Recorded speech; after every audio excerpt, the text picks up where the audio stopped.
喺香港啦，或者喺英國置業都好啦，咁其中一個好重要嘅因素啦，咁就係仔女嘅教育啦。咁就好似我身後呢一間哈羅公學咁啦，咁係好多家長啦夢寐以求嘅好學校嚟嘅。咁但係今次咧就唔係講香港嘅哈羅，咁而係講哈羅公學嘅原產地啦，倫敦哈羅。咁呢一區咧，其中一個新樓盤啦 ，Eastman Village。咁唔單止俾好多嘅好學校包圍住啊，咁而且咧300幾萬港紙咧就可以入場㗎啦。講起英國樓啦，咁就要揾下 Nick 啦同埋 Jackson 咧嚟問個究竟喎。其實哈羅區咧，佢嘅教育嘅階段咧係一連串都提供到俾你哋嘅，所以好多家長都好中意嘅。就例如幼稚園啦、nursery 啦，到高中啦、sixth form 啦，其實都一連貫有高水準嘅教育。咁同埋喺呢一區裏面嚟講嘅話，佢哋學生嘅成績水平咧係高於英國嘅平均水平㗎。而喺2022年嘅 GCSE 中學會考5科以上 A 升至 C 嘅比例咧係去到89%嘅，而 A level 啦、高考啦，佢個 A 升啦至 B 嘅比例咧係去到65%。中學生嘅畢業生啦，超過30% 咧都入到牛津啦、劍橋啦、帝國理工啦呢啲頂尖嘅大學啦。哈羅最出名就係嗰間私校啦，咁但係其實咧評分機構咧 Ofsted 咧都俾呢一個區域咧都有好多 outstanding 嘅中小學啦。咁正正咧就係我哋呢個項目 Eastman Village 嘅喺3公里裏邊，所以咧其實唔係真係喺英國裏邊咧有咁多新嘅樓盤咧係有呢啲咁樣嘅咁多好嘅學校選擇㗎。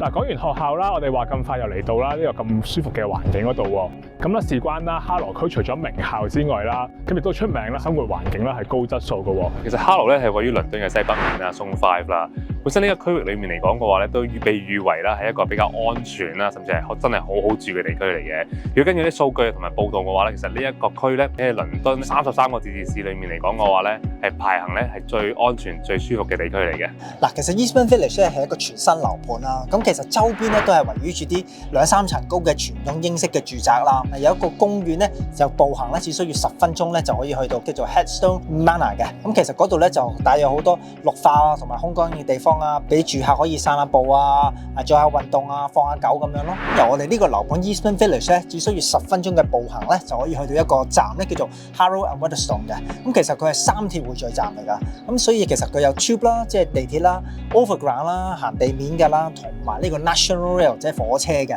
咁最快咧，其實有班火車咧就13分鐘咧可以去到 Euston 啦，23分鐘咧可以去到 Oxford Circus， 大致上咧30分鐘咧可以去齊晒倫敦嘅 Zone 1嘅所有唔同嘅區域㗎。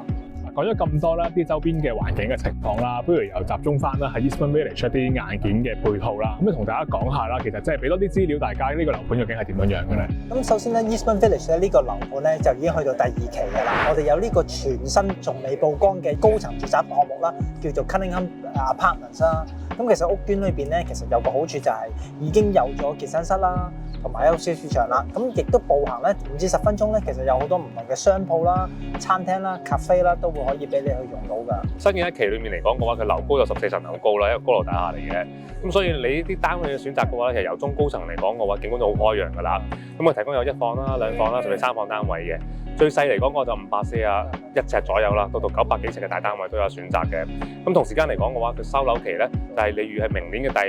2季度啦，即係2026年嘅第2季度收樓啦。當然，如果啲客人想揾現樓嘅，亦都可以考慮翻佢上一期嘅單位啦。咁今年都會收樓㗎啦。呢個樓盤咧，其實比較起同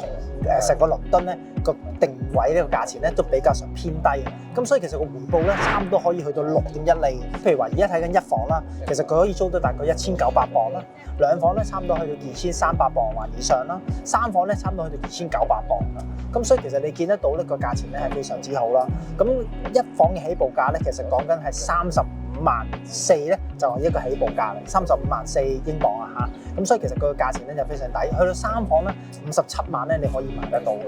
嗱，咁所以咧 Eastman Village 啦，就對於一啲啦想揾好校網啊，咁而且預算大概係300零萬嘅屋企啦，都係一個性價比相當之唔錯嘅選擇啦。咁但係如果觀眾朋友啦想即係了解多啲，想攞啲呢個樓盤嘅資料嘅話咧，有咩方法可以揾到你哋咧？咁最直接咧就當然同我哋電話聯絡啦。咁我哋會之後會有翻啲資料可以俾你哋可以聯絡我哋噶啦。另外值得一提嘅，喺4月12號同埋13號嗰個週末咧，我哋其實就會有呢個 Eastman Village 嘅展銷會嘅。咁佢哋就會個位置咧就會喺尖沙咀嘅 Marco Polo 馬可波羅酒店咧，可以到時出席噶啦。咁我哋就會喺11點去到夜晚嘅6點鐘嘅。嗱，大家都見得到啦，互聯網嘅普及化啦，咁購買模式咧，對於全世界嘅人嚟講咧，都已經係改變咗啦。包括咗去到我哋呢個購買物業呢方面啦，咁我哋見得到近年咧，都好多人係透過上網咧係去買物業㗎。見到呢個咁嘅趨勢咧 ，F1 Property 咧，我就想大力去發展呢一個方面嘅。咁 F1 Property 嚟講嘅話咧，就不斷去改變啦，去用一啲好精彩嘅科技啦，去幫買家同賣家啦，